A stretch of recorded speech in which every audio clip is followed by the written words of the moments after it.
Yo, what up guys, I'm Sammy and welcome back to the Soul Drop, and this is my first impressions look on the Rigorer BP1. So this is Brandin Podziemski's signature shoe with Rigorer. And if you guys don't know what Rigorer is, it is a Chinese company and they do have Austin Reeves, right? And Austin Reeves' shoe is really freaking nice. The AR1 was really nice. Very stiff, supportive shoe. The AR2, they actually switched it up a good amount in the AR2. And then but the cushion's super nice. This is an amazing performer, right? But yeah, this is the BP1, and if you guys do want to copy, try to leave a link in the description box. This is the Kaleidoscope colorway. I don't know how it's the Kaleidoscope colorway because it's all pink. Besides this thing here in the heel, nothing else screams like Kaleidoscope. But and also, as far as the retail price goes, it's supposed to retail for $90, which is a great price, of course. But yeah, we'll have to see on if the tech is good and my first impressions of the shoe, right? So anyways, let's get it started right off with the Tracciones. And in this colorway, we have a fully translucent rubber. And we have, they actually say it's a swirl. So we got 3 swirls here in the forefoot. It's pretty much like circle paws here, right?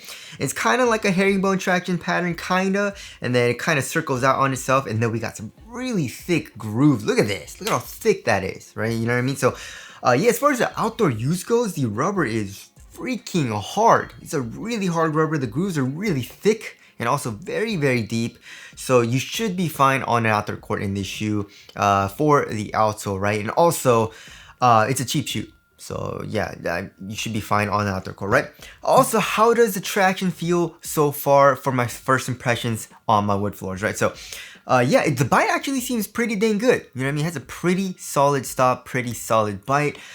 So I'm very happy about that. However, it kind of sucks because there is no squeak. It has 0 squeak, which of course has nothing to do with performance. But if you like to have a very squeaky shoe like I do, this shoe is very silent right now. We'll have to see on if it gets squeakier at all once I break it in. But right now, 0 squeak, right?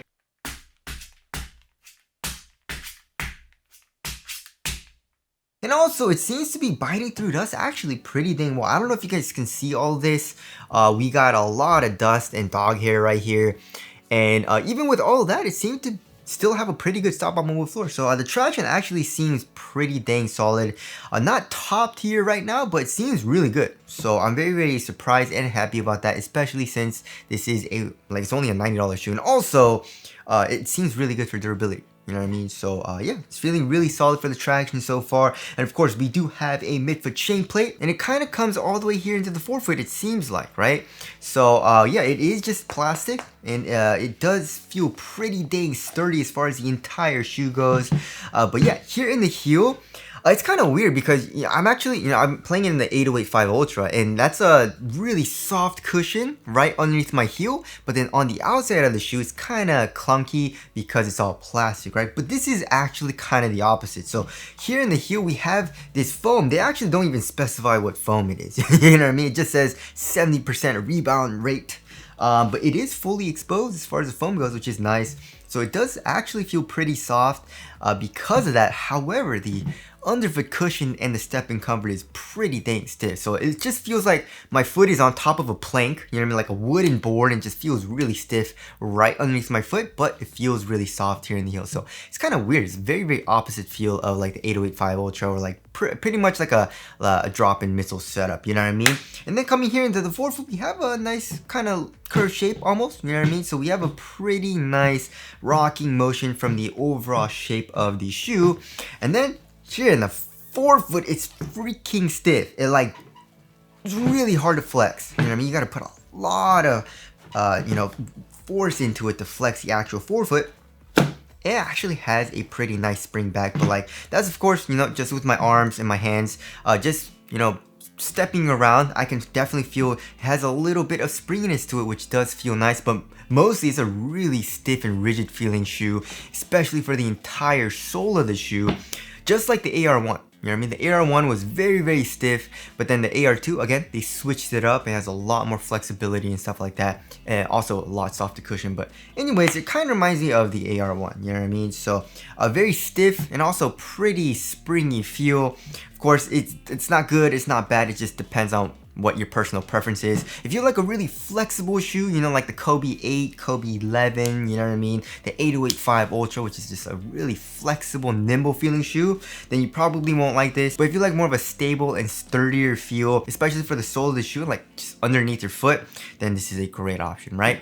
And now moving on to the cushioning setup. So I mean, for 90 bucks, you can't really expect much, and it doesn't feel super nice, but comparing it to other shoes from other companies that are around like 90, 100 bucks, this actually doesn't feel too bad, right? So the only thing that I kind of like about this cushioning setup is the heel compression, and it's pretty nice, you know what I mean? It's soft. It also actually feels kind of bouncy, you know what I mean? It has a pretty nice rebound back, which does feel pretty nice. But again, it's just like the under the cushion is super freaking stiff, which I don't like how that feels too much, you know what I mean? Because I like to have like a softer underfoot feel rather than something stiff, you know what I mean? I'd rather have a softer underfoot feel and then like a stiffer kind of like outside of the shoe rather than this, you know? But of course, that's just my personal preference. As far as the insole goes, the insole's, it's not that nice. It's a pretty stiff and also really thin type of foam. So yeah, the insole doesn't really add too much to the step and comfort. And then underneath that, we have a traditional strobo board. It seems to be pretty, really actually glued down. So it feels really stiff. Even to the touch, like just pressing with my finger, it feels really stiff. Which kind of sucks because if you look at the AR1, they had, you know, a soft mesh strobo board in the AR1, which of course the foam was actually pretty stiff, so it wasn't super soft, but it actually wasn't terrible. You know, it wasn't terribly stiff like this shoe, the BP1. Also, the AR2 has a soft mesh strobo board with the Showtime foam, which is extremely soft. So yeah, stepping comfort and underfoot cushion, really not nice. It's very stiff actually. As far as the core feel goes, the core feel is okay. You know, the forefoot feels pretty good, but the heel is actually quite high up off the ground. There also is a pretty high offset. So yeah, the only thing again is the outside cushion with the midsole compression, and that feels kind of nice and kind of bouncy. But other than that, nothing special, which is fine for a $90 shoe, right? And now moving on to the upper. So the upper is actually quite nice, I would say, for the price tag, right? It still feels kind of cheap, you know? They seem to be using, you know, synthetic overlays, which also do feel cheap, especially with this plastic material, right? But it doesn't feel terrible on foot, you know? So here in the toe box, we have this kind of like mesh, it's like a textile mesh material, you know? We have this pretty cool pattern on it, and overall here, like in the middle of the toe box, it's thin. There seems to be an underlaying material as well that's probably glued to this, and it feels pretty supported, you know what I mean? But also really soft still and thin, so I do like that here in the toe box. Around the toe box, we also have an overlaying kind of like synthetic material as well, which does add a good amount of stiffness and structural support to the toe box, which does feel nice and also does improve the durability.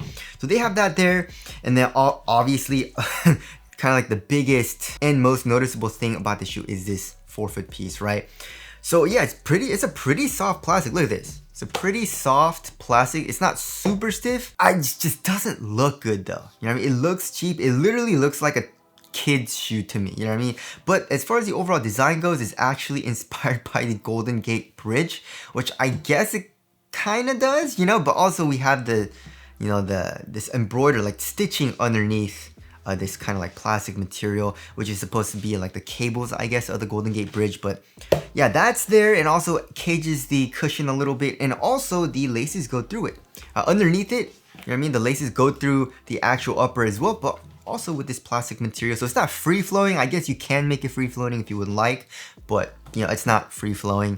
But you know, when you do tighten the laces, it kind of does tighten right here, which I guess does improve lockdown a little bit, and also improve the support a little bit as well. On the bottom of the tongue, we have this very open mesh. It's super duper thin, allows for a lot of airflow, and we also have these kind of like synthetic leather overlays for the eyelets. Look at that. So it does stiffen up the midfoot area here a good amount as well, which does feel nice. And it does have this underlaying material of the synthetic material, right? That synthetic leather material that does turn into the eyelets.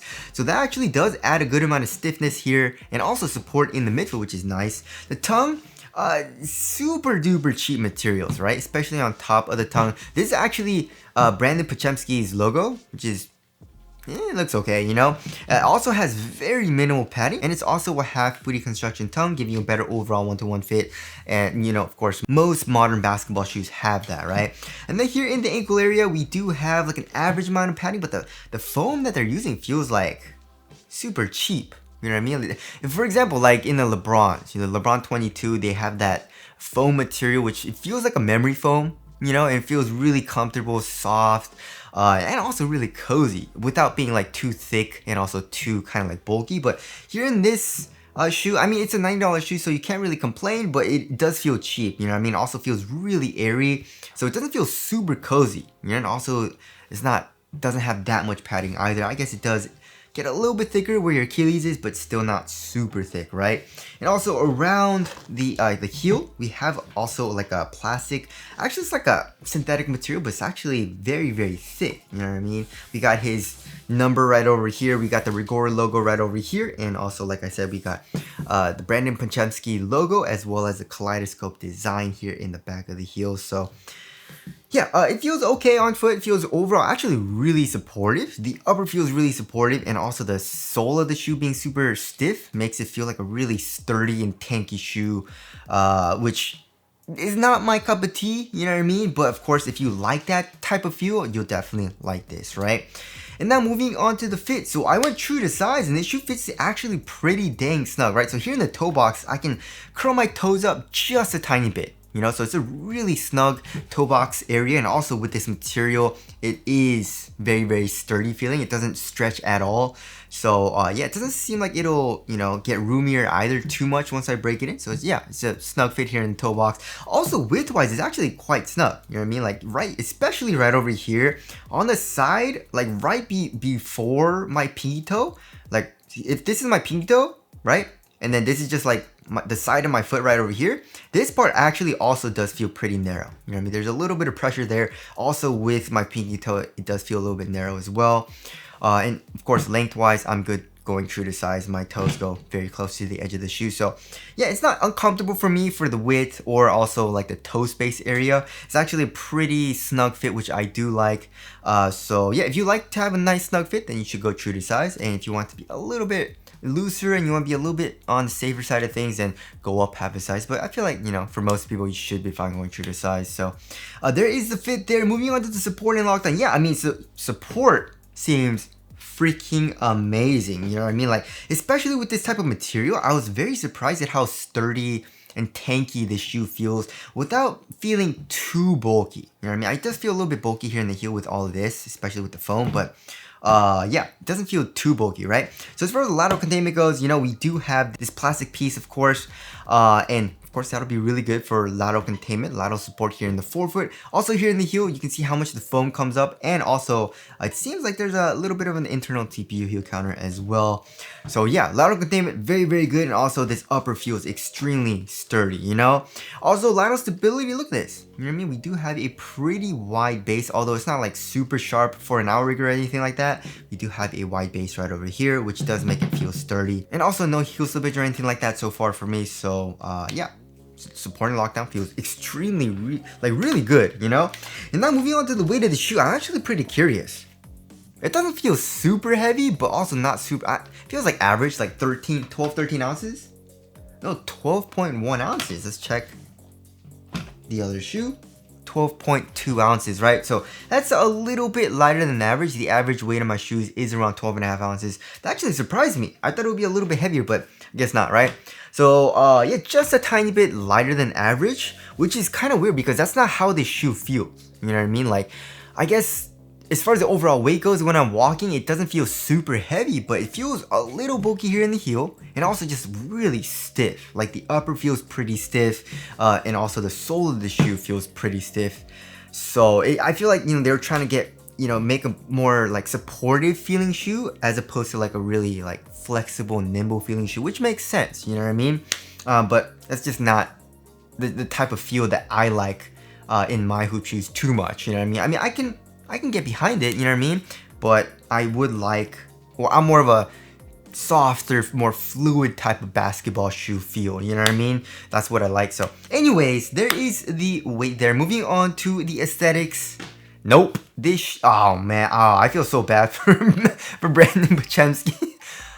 Yeah, guys, I just, I don't know. I just really do not like the design. It looks cheap, and it looks literally like a kid shoe, So yeah, The AR1 actually looked pretty dang cool. The AR2 looks pretty dang nice. But yeah, the BP, no. The BP one, no. So tell us what you guys think of the aesthetics down in the comment section below. So wrapping things up. So yeah, for 90 bucks, it's feeling pretty good. But yeah, if you add like 20, 30 bucks to the price, you know what I mean? Like 110, 120 bucks, you can get way better feeling shoes right now, in my personal opinion, than the BP1. Of course, that's just my first impressions. I haven't played in these yet. Once I break it in, maybe I'll actually really like this shoe, but for right now, for me, it's not like it's not my favorite, you know what I mean? Again, because of the stiffer feel. But if you're, I guess, like if you like that sturdier, tanky type of feel, then you'll really like this. Also, another really good thing about it is that it's really light. You know, it's actually like, well, it's not super light, but it's lighter than average, while still having like that really supportive, sturdy, tanky feel, which not a lot of shoes do super well, you know what I mean? So I'm sure there obviously is a market for this shoe, but again, not my favorite as far as like just for my personal taste. But also I feel like, you know, for the price, it's pretty dang good, you know what I mean? So anyways, that about concludes my first impressions look on the Rigorer BP1. Again, if you guys do want to copy, try to leave a link in the description box, but that's it. Thanks for watching, and I'll see you guys in the next one.